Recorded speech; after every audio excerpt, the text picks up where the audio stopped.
propose de démarrer cette deuxième séquence donc, de webinaire, journée thématique pommes de terre. Deuxième webinaire consacré aux ravageurs, donc des ravageurs plus présents cette année. Nous verrons ensemble quelles sont les méthodes de lutte pour lutter contre ces ravageurs. Quelques infos pratiques donc, pour cette séquence. Pour ceux qui ont assisté à la séquence précédente concernant les maladies, n'hésitez pas à poser vos questions avec le chat. Donc, vous avez la possibilité à droite de votre écran d'aller dans l'onglet « Mes questions ».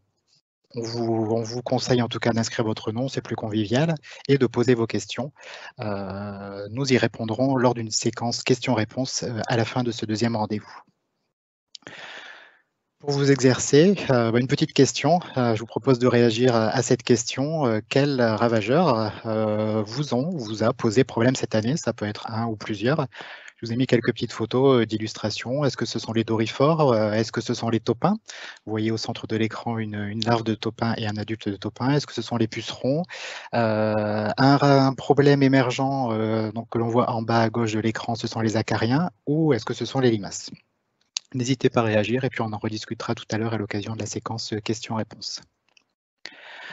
Quelques informations pratiques. N'oubliez pas de compléter l'enquête de satisfaction. Donc, vous verrez le lien à droite de votre écran dans le chat. On vous enverra également un mail à la fin de cette session avec le lien de connexion. Sachez également que cette présentation, comme toutes les autres présentations de cette séquence webinaire, sera mise en ligne gratuitement sur la chaîne YouTube Arvalis TV. Donc, je vous invite à aller consulter. Et puis, n'oubliez pas également, pour vos questions-réponses, on va essayer en tout cas sur ces thématiques ravageurs de répondre au maximum de vos questions tout à l'heure, mais un webinaire spécifique est également prévu tout à l'heure à 16 h pour répondre à toutes vos questions. Donc vos intervenants pour cette première séquence, donc moi-même, Julien Bruyère, ingénieur régional pommes de terre. Donc je suis basé au niveau de notre station expérimentale d'Étrémons-Villers-Saint-Christophe, donc au cœur des Hauts-de-France. Et puis mon collègue, donc Philippe Laroudet, ingénieur R&D ravageur au sein de notre service protection intégrée des cultures, qui est basé au niveau de notre station de Montardon, qui interviendra pour vous présenter les résultats d'essais taupins. Et puis, je remercie également les modérateurs de cette session, donc Anaïs Tourcel et François Guigonis. Voilà, je vous ai remis également ici l'ensemble des collègues Arvalis qui travaillent sur la pomme de terre. Et je profite également de l'occasion pour remercier l'ensemble des équipes techniques Arvalis qui sont là sur le terrain pour mettre en œuvre les essais, même en cette année 2020 bien particulière, qui ont permis la réalisation des essais, également aux producteurs qui ont accueilli les essais qu'on a pu mettre en place durant cette campagne 2020. Et puis, merci également à tous les collègues qui ont permis l'organisation de ces rendez-vous, un webinaire, ces nouveaux rendez-vous, et notamment à Jeanne pour ce rendez-vous consacré aux ravageurs. Le programme de ce rendez-vous, donc on démarrera par un bilan de campagne, comme je vous le disais, des ravageurs fréquemment observés cette année. On verra un petit peu dans quelle proportion. On fera également un point sur les résultats des essais 2020, notamment la lutte contre les dorifores et la lutte contre les taupins. Et en troisième point, quelle méthode de lutte donc adopter contre ces ravageurs. Alors démarrons tout de suite par le bilan de campagne concernant les pucerons. Fréquemment observés cette année, et notamment plus précocement, dès le début du mois de mai, on observait des pucerons, aussi bien sur tas de déchets, ce qui est assez fréquent. Les tas de déchets sont très régulièrement pointés comme des réservoirs à maladies, des réservoirs à ravageurs, mais également présents en parcelles. On a pu en observer notamment en Champagne-Ardenne très tôt, dès la première semaine du mois de mai, avec des parcelles qui étaient déjà au seuil de nuisibilité dès le début du mois de mai. Quelques cas observés aussi également en Hauts-de-France de pucerons en parcelle. Globalement, des populations bien plus importantes cette année que les années précédentes. Je vous ai repris ici pour comparer avec les années précédentes des relevés qui sont faits donc en cuvette jaune, en piège chromatique, piège de couleur. Alors, on voit ici les effectifs de pucerons, toute espèce confondue piégée dans cette cuvette jaune, et on voit nettement que l'année 2020 a connu de fortes populations de pucerons. On a un pic entre guillemets jamais vu par rapport aux 3 dernières années, avec des populations très fortes de pucerons. Concernant la pomme de terre, ça va être principalement les Mysius persicés, mais on a pu également piéger d'autres espèces inféodées à d'autres cultures, par exemple le puceron cendré, mais globalement des populations très fortes de pucerons. Pourquoi? Globalement, les conditions climatiques, un hiver très doux, un printemps, sans avec des températures élevées, un hiver sans gelée significative, expliquent que, les populations de pucerons étaient très importantes en début de saison. En termes d'observation en parcelle cette fois-ci, j'ai repris, sur ces 2 graphiques les observations qui sont faites en parcelle dans le cadre du réseau d'épidémiosurveillance, aussi bien en Hauts-de-France, donc en bas à droite, qu'en Champagne-Ardenne, en haut à gauche. Donc ce sont des comptages, faits sur folioles de pommes de terre et on reprend avec le code couleur, donc rouge et orangé en Champagne-Ardenne, les parcelles qui sont au seuil de nuisibilité atteint. Et vous voyez que dès les premières semaines de mai, un nombre très important de parcelles, on est à plus de 95% de parcelles en Champagne-Ardenne qui avaient atteint le seuil de nuisibilité parmi les parcelles observées. En Hauts-de-France, une proportion légèrement moindre, mais dès le début du mois de mai également, un certain nombre de parcelles avaient atteint ce seuil de nuisibilité. Donc pour rappel, c'est un seuil en fréquence, hein, c'est une fréquence de 50% de folioles porteuses de pucerons sur 40 folioles observées. Ça a forcément eu des conséquences, des risques forts dès le début du mois de mai avec, comme je le disais, du Mysus persicé prédominant, des pucerons présents dès la levée des parcelles et donc des conséquences sur la présence de virose. Sur certaines parcelles, du virus Y a été observé. Globalement, les pucerons étaient très présents, je le disais, au mois de mai et sur la première quinzaine du mois de juin. Puis on a observé progressivement, vous le voyez sur les courbes, hein, le vert qui prédomine à partir de la mi-juin, une diminution de ces populations de pucerons. Donc, repris ici graphiquement des populations très présentes début mai, une diminution progressive jusque la mi-juin et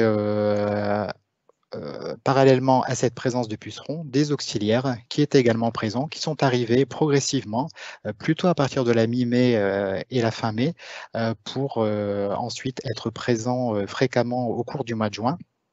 Je vous ai mis ici en illustration un cirque que l'on peut observer près d'une fleur de pomme de terre.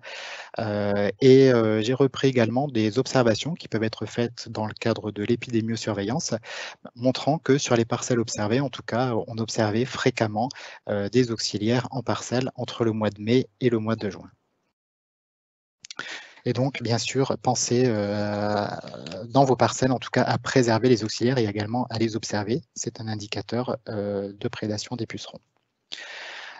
Concernant les doryphores cette fois-ci, des doryphores également présents très tôt en saison, hein. Je vous parlais des tas de déchets comme réservoir pour les pucerons, mais c'est également le cas pour les doryphores. Une observation très précoce des doryphores dès la fin avril sur tas de déchets et sur repousse. Ce qui était un peu particulier cette année, c'est qu'en plus d'observer des adultes comme les années précédentes, on a observé très tôt des pontes, donc ça veut dire une première génération qui avait démarré, hein, une première génération donc de pontes de doryphores observées sur les tas de déchets. Je vous ai mis ici en illustration un doryphore adulte et des pontes sur la face inférieure d'une feuille. Une deuxième génération de doryphores qui a pu être observée en parcelle cette fois-ci à la mi-juillet. Ils ont été globalement fréquemment et plus fréquemment observés cette année, mais même s'ils ont été observés, le seuil de nuisibilité n'était pas systématiquement atteint. Pour rappel, ce seuil de nuisibilité est de 2 foyers observés donc pour 1000 m², sachant qu'un foyer représente 2 à 3 plantes porteuses d'au moins une vingtaine de larves. Les taupins, un problème de plus en plus observé en parcelle. Je vous ai repris ici un bilan qui a été fait à l'occasion du Carrefour Innoplan qui a eu lieu récemment à la mi-octobre des préjudices qui sont dans différentes régions en augmentation. En Bretagne, hein, préjudice en augmentation avec 50% de l'eau touchée dans certains secteurs de production de plants. La situation s'aggrave d'année en année. C'est le cas pour les plants, mais c'est également le cas en parcelle de consommation. Pareil sur la région centre, des signalements en 2020 avec des proportions de 1 à 10% de tubercules atteints. Et pareil dans le nord et dans les Hauts-de-France, des parcelles à problème. Je vous ai montré ici en illustration sur la photo du dessous une larve de taupin adulte et les dégâts, les piqûres que peuvent occasionner les taupins sur les tubercules et donc des préjudices en termes de commercialisation importants. Pour continuer sur le bilan de campagne ravageur, je vais évoquer ici un problème en tout cas nouveau et dont on entend de plus en plus parler sur la pomme de terre, ce sont les acariens.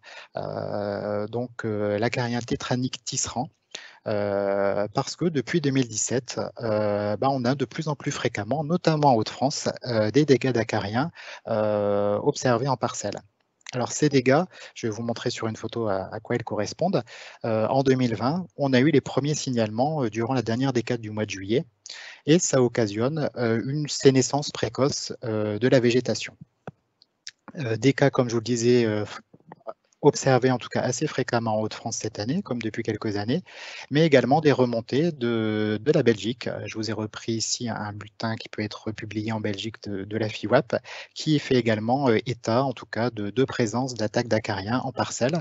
Et vous voyez l'évolution en tout cas des dégâts occasionnés par ce ravageur entre le mois de juillet et le mois de septembre, avec une défoliation importante des parcelles.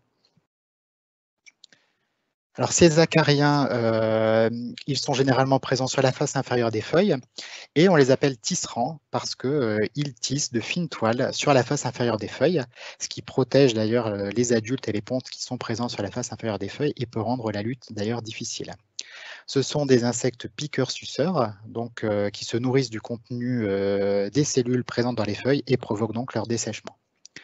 Je vous ai repris ici une photo d'illustration où on voit assez finement les toiles, en tout cas, que peuvent occasionner sur la face inférieure des feuilles ces acariens tétraniques. Quelques éléments de biologie. Les conditions de développement, ce sont des ravageurs qui aiment les températures chaudes, le temps chaud et sec. Et en général, les infestations apparaissent quand les températures sont supérieures à 30 degrés et quand l'humidité est faible, donc quand le temps est chaud et sec. En général, ce ravageur, on l'observe en bordure de parcelle. En tout cas, le démarrage des infestations se fait en bordure de parcelle. On se pose des questions dont on n'a pas encore aujourd'hui les réponses, en tout cas, hein, mais on soupçonne un effet réservoir, en tout cas, de ces acariens, des bordures de champs, les talus, les fossés, qui, en tout cas, les hébergent et qui, lors des fauches, par exemple, pourraient les libérer et pourraient occasionner l'infestation des parcelles proches. On a pu observer, ce sont des constats sur des cas concrets, hein, que certaines variétés sont plus touchées. On peut citer notamment Marquies, on peut citer Amigo, on peut citer Jelly, Lady Claire. Voilà, des parcelles en tout cas de ces variétés-là qui sont plus fréquemment touchées. Un impact sur le rendement qui en tout cas reste à préciser. On a eu quelques remontées de cas en parcelle, hein. Ça a pu être mesuré en 2019 par Matt Kane à hauteur de moins 46% en tout cas d'impact sur le rendement sur une parcelle fortement infestée. Forcément, on a une sénescence avancée de la végétation, on a une photosynthèse qui est moindre et donc un impact possible sur le rendement. Le problème est tel d'ailleurs que cette année, donc en 2020, une autorisation temporaire a été autorisée à un produit de biocontrôle, donc qui s'appelle le Flipper, une autorisation de 120 jours, de juillet à novembre. Donc c'est un produit à base d'acide gras, des sels de potassium d'acide gras, qui a pu temporairement être autorisé pour lutter contre ce ravageur émergent. Pour terminer les limaces, en quelques mots, puisque globalement les conditions météo ont fait que ce ravageur a été présent de façon très anecdotique au cours de la campagne, hein. Je vous ai repris à titre d'exemple les relevés de piégeage qui peuvent être faits en Hauts-de-France dans le cadre du réseau d'épidémiosurveillance où vous voyez, on voit une petite barre jaune apparaître qui sont quelques piégeages de limaces grises au cours du mois d'avril et puis plus aucun piégeage, donc un ravageur très peu présent en tout cas cette année. Voilà pour cette première phase de bilan de campagne. Je vais maintenant vous présenter des résultats d'essais et notamment de lutte contre les dorifores. Donc, essais mis en place durant cette campagne 2020.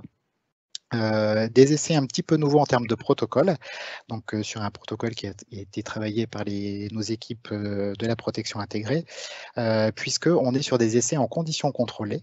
Alors concrètement, comment ça se passe?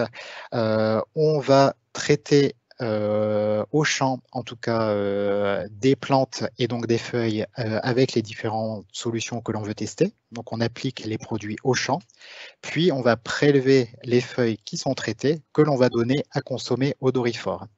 Et donc après traitement, ces feuilles de différents étages foliaires, hein, étage supérieur, étage intermédiaire, étage inférieur, sont prélevées et données à des dorifores présents dans des boîtes d'élevage que l'on peut voir sur la photo du bas à droite, à raison de 6 larves par boîte.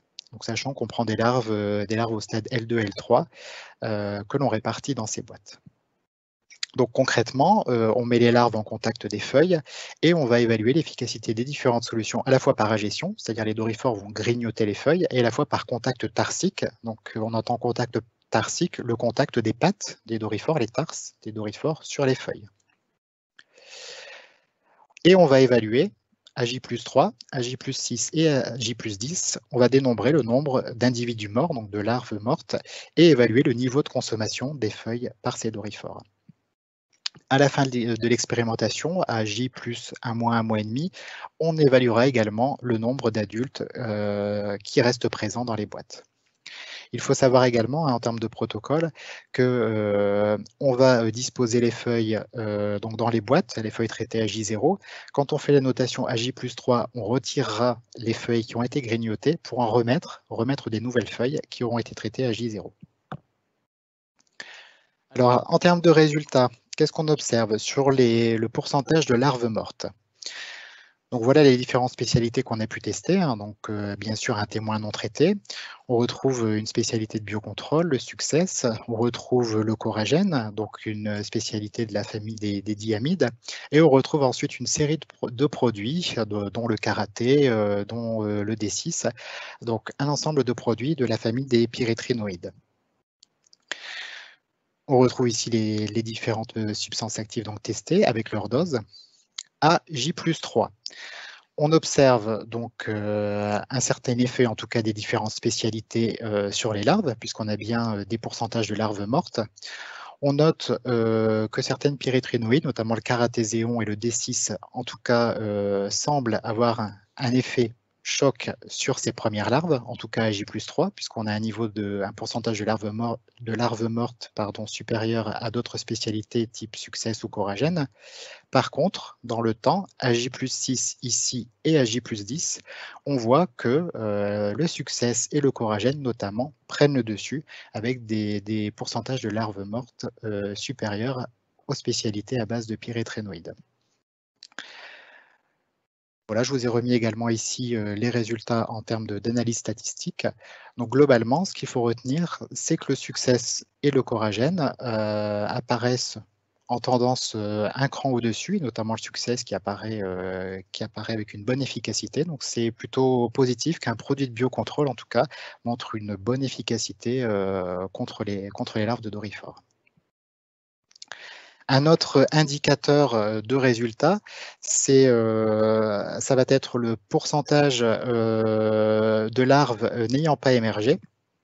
Donc les larves n'ayant pas émergé, c'est l'observation qui est faite à J plus 1 mois, 1 mois et demi, où on regarde si finalement, après consommation des feuilles par les dorifores, on retrouve des larves et des adultes notamment, et dans quelle proportion. Globalement, ce qu'il faut noter, c'est que sur le témoin, finalement, on retrouve beaucoup d'adultes, puisqu'il y a très peu de larves qui n'ont pas émergé. Sur les autres spécialités, on a finalement beaucoup moins d'adultes, puisque peu de larves ont émergé, donc on a une bonne efficacité dans le temps finalement des spécialités testées, avec un gradient qui apparaît donc sur les pyréthrinoïdes et une bonne efficacité notamment du success et du coragène dans le temps. Pour terminer, concernant les dorifores et le niveau de consommation des feuilles par les dorifores, donc je vous ai repris les différentes spécialités, les notations que l'on a pu faire. À J+3, les dorifores continuent en partie, en tout cas, à consommer les feuilles de pommes de terre. Plus on avance dans le temps, plus le niveau de consommation est faible, et par contre il est nul sur coragène et success. Donc là on a vraiment une bonne efficacité des spécialités testées contre les larves qui ont arrêté totalement leur consommation de feuillage.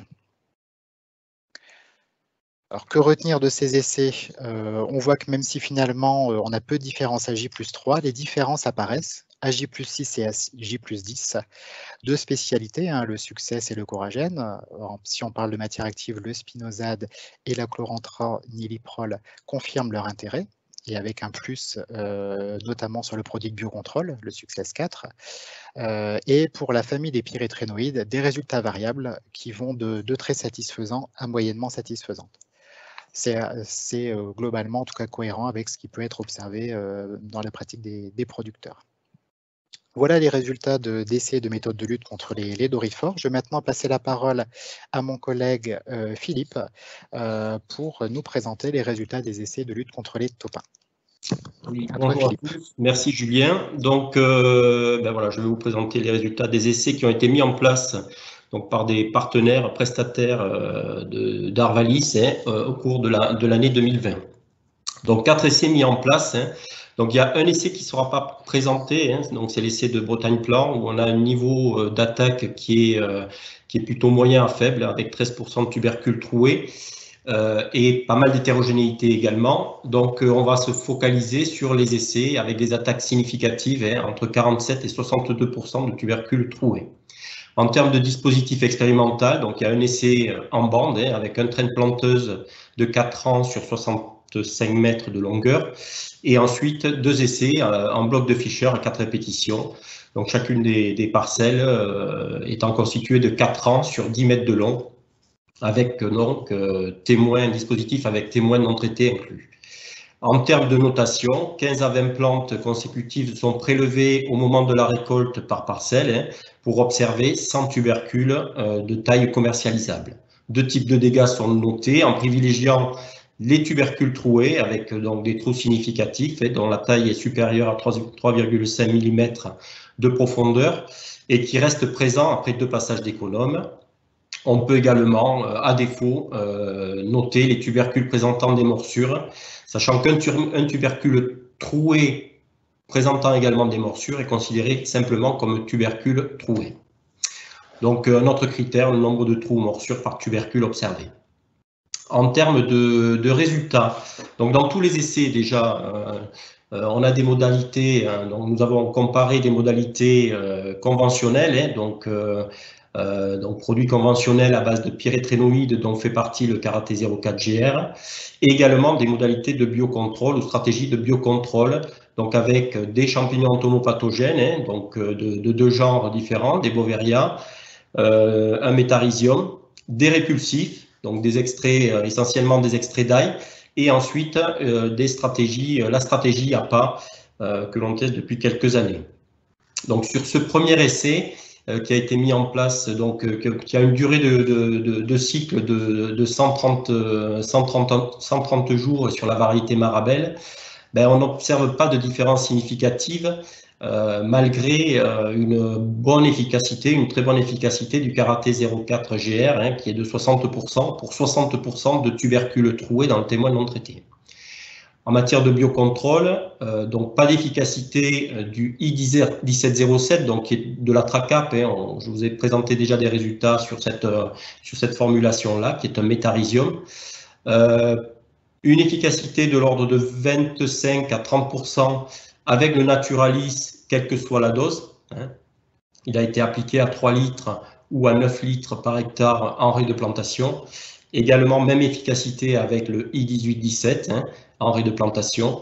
Et une des seules modalités qui ressort dans ces produits de biocontrôle, ou de stratégie de biocontrôle, c'est l'utilisation de blé traité avec de la cyperméthrine appliqué à 120 kg/ha en plein avant plantation, où là on a une efficacité de l'ordre de 50% avec cette modalité-là.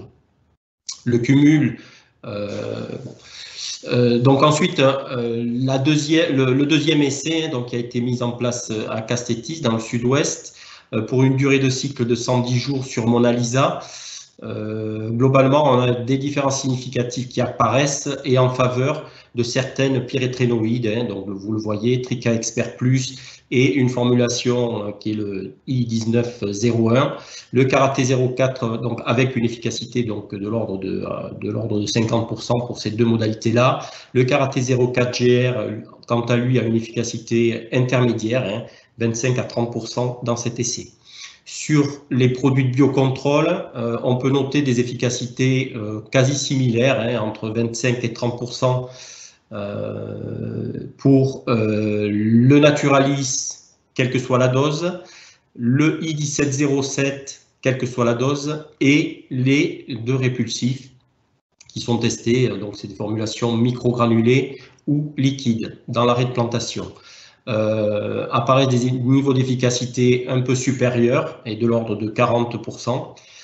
Avec le Naturalis, quand on l'applique à 9 litres à la forte dose, donc avant la dernière irrigation, et une autre souche de Beauveria bassiana, qui est le I1911, où là, on a également une efficacité intéressante. Pour le troisième essai, à Chassenon, donc qui a été mis en place à Chassenon, donc là, on réduit encore la durée de cycle, hein, on est à 90 jours sur la variété Anaïs. On a un niveau d'attaque global sur le témoin qui est un peu moins élevé que sur les essais précédents, 47% d'attaque. Donc là, ce que l'on voit, c'est qu'on a des différences significatives qui sont obtenues avec certaines spécialités à base de pyrétrénoïdes, mais également avec certaines spécialités de biocontrôle ou stratégies de biocontrôle. Donc globalement, donc sur la partie biocontrôle, on observe des effets dose, hein, que ce soit pour le Naturalis ou pour le produit I1707, donc l'Atracap, avec un gain d'efficacité de 30 points par rapport à la dose faible. Et on observe également dans cet essai donc, le produit I1817, donc, qui est un répulsif. Donc il n'en a pas que le nom dans cet essai-là, puisqu'on a une efficacité de l'ordre de 55%. Et également donc, un résultat qui confirme le résultat obtenu dans l'essai précédent, avec le I1911, donc le Beauveria bassiana, qui a une efficacité de l'ordre de 60%, qui est significative par rapport aux témoins non traités et à la référence microgranulée karaté 04 GR. Donc, si on fait un petit peu le bilan des produits autorisés, hein, donc là, je vais me focaliser sur les produits autorisés. Globalement, sur les produits conventionnels à base de pyrétrénoïdes, quand on compare karaté 04 GR et Trika Expert, on a des efficacités qui sont similaires aux alentours de 40% et qui sont significatives par rapport aux témoins non traités, hein. Si on regarde maintenant Naturalis, qui est appliqué à la dose de 3 litres par hectare, on observe une efficacité similaire globalement à la référence microgranulée karaté 04 GR et significative également, hein, on a une réduction du taux de tubercules troués par rapport aux témoins non traités. Et ensuite, sur une synthèse de 10 essais entre 2017 et 2019, on n'observe pas de différence significative entre la référence microgranulée à base de lambda-cyanotrine et le succès GR, donc à base de spinosad, produit qui est également autorisé pour lutter contre les taupins en culture de pommes de terre. Donc là, pas d'effet significatif, donc on peut dire que globalement, l'efficacité du succès est similaire à celle de la lambda-cyanotrine. Je vous ai parlé de pas mal de stratégies de biocontrôle, enfin de stratégies alternatives, on va dire. Là, je souhaitais, donc je ne peux pas tout vous présenter, mais là, je souhaitais juste m'attarder sur la stratégie APA. Hein. Donc, l'acquisition de référence se poursuit sur cette stratégie-là. Donc là, c'est une synthèse de 6 essais qui ont été mis en place entre 2017 et 2020. Et là, on observe une efficacité de l'ordre de 35%, qui est équivalente à celle du karaté 04 GR. Donc, efficacité obtenue en situation de micro-parcelles. Hein. Ce sont des essais en micro-parcelles essentiellement. Voilà. Donc, ce que je souhaitais vous montrer également, c'est que cette stratégie APA est également testée. On souhaite la développer un petit peu en situation de production, hein, pour essayer de coller au terrain et de prendre en compte vraiment les contraintes agriculteurs, hein, et également pour que l'agriculteur s'approprie aussi la méthode, hein, pourquoi pas. Donc ces essais-là ont été mis, il y a un essai donc qui a été mis en place en collaboration avec la Chambre d'agriculture Nord-Pas-de-Calais et le comité technique pommes de terre Nord-Pas-de-Calais. Donc l'objectif de ces essais, c'est d'acquérir aussi un peu plus de références et d'aller un petit peu plus vite dans le streaming des solutions et des stratégies alternatives. Par contre, comme on le voit sur les résultats, hein, il est nécessaire quand même de bien travailler le plan d'expérience pour éviter d'avoir des résultats qui pourraient être en faveur des modalités testées, hein, comme on le voit sur le graphique du haut, hein, le graphique bleu, les histogrammes bleus, hein, où on a des témoins non traités qui sont très très bien attaqués et on a une certaine efficacité, une efficacité intéressante avec les modalités testées. Donc soit la référence chimique ou bien le blé, l'apport d'APA blé à 250 kg/hectare. Par contre, on a des doutes hein, parce que en fait, si on regarde le graphique du bas, ben, on n'est plus dans le même niveau d'attaque sur les témoins non traités, donc il est beaucoup plus faible. Et on a des niveaux d'attaque plus élevés sur les variétés, sur les modalités testées. Donc dans ce cas, voilà, donc les attaques hétérogènes ne sont pas corrigées par le dispositif et il est difficile de conclure. Donc c'est vraiment dommage, c'est dommage en fait il faut vraiment travailler le plan d'expérience et avoir une connaissance de la parcelle pour pouvoir mettre ce type d'essai et pour pouvoir avancer sur ce type de stratégie. Donc en conclusion, globalement, donc, je vous l'ai dit, hein, produits homologués, donc des efficacités irrégulières entre 30 et 40% en moyenne. Le Karaté 0,4, le Trika Expert Plus et Success GR et ainsi que Naturalis donc sont à peu près au même niveau d'efficacité.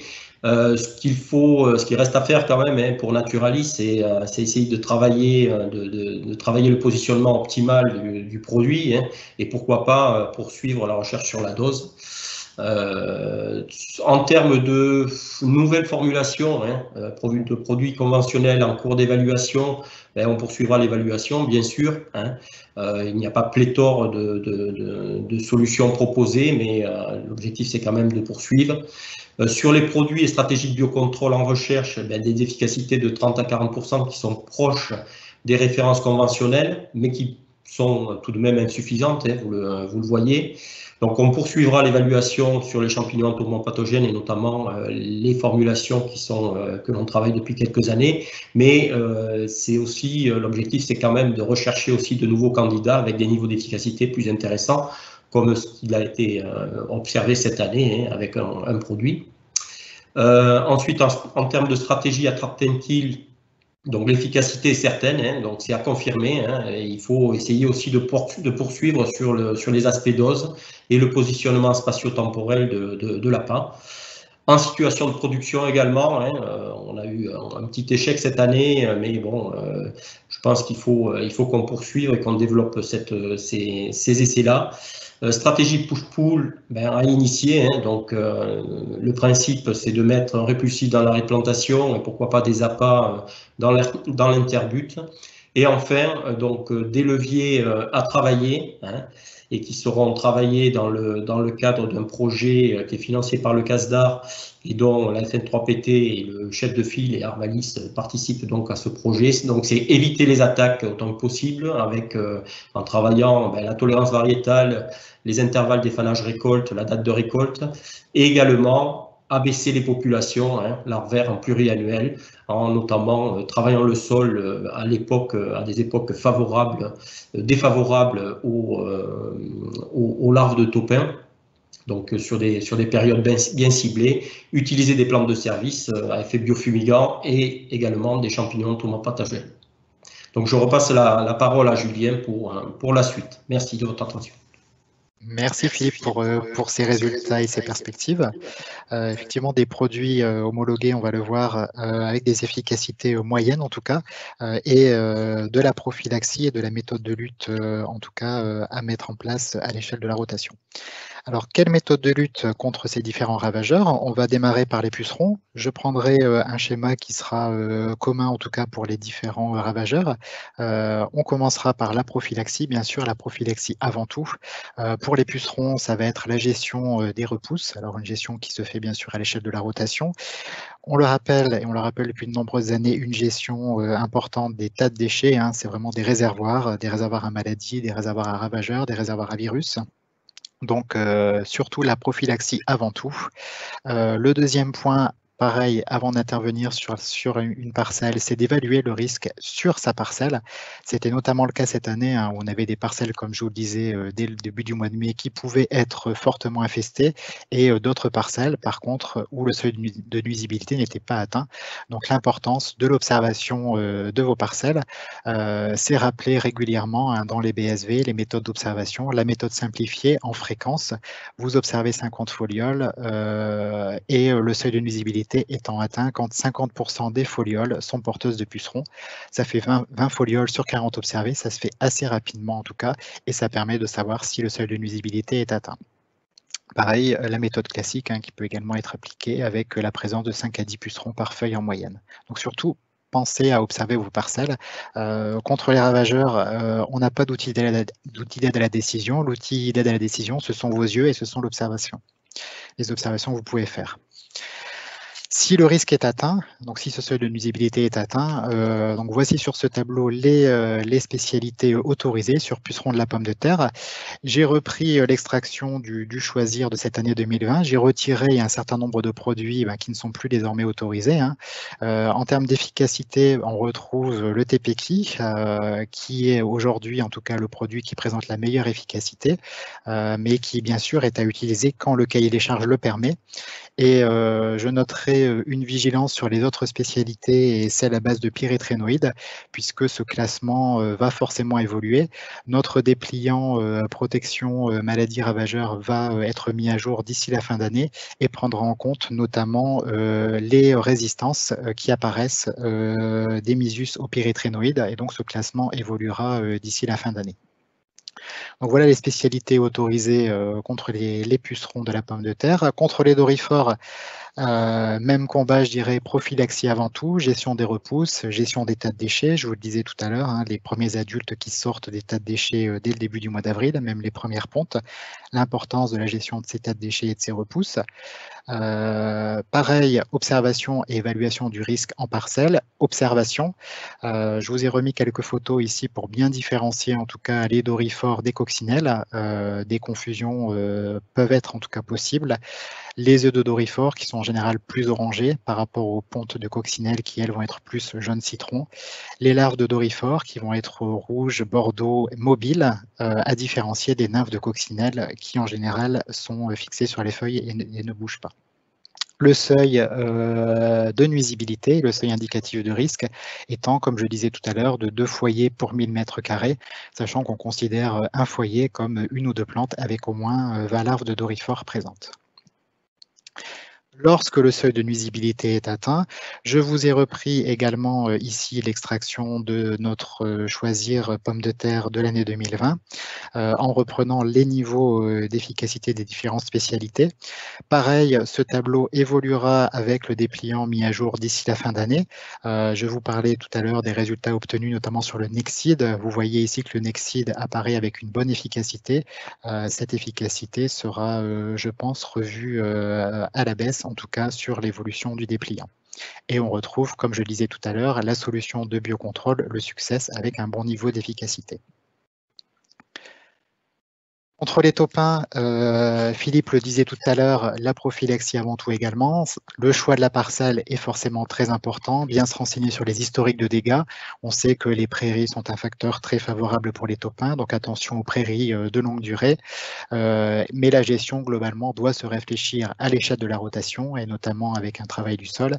Et en production de pommes de terre, on notera d'éviter les récoltes tardives qui, forcément, vont augmenter le temps d'exposition des tubercules aux taupins. On peut également évaluer le risque sur sa parcelle, avant plantation notamment, avec des appâts.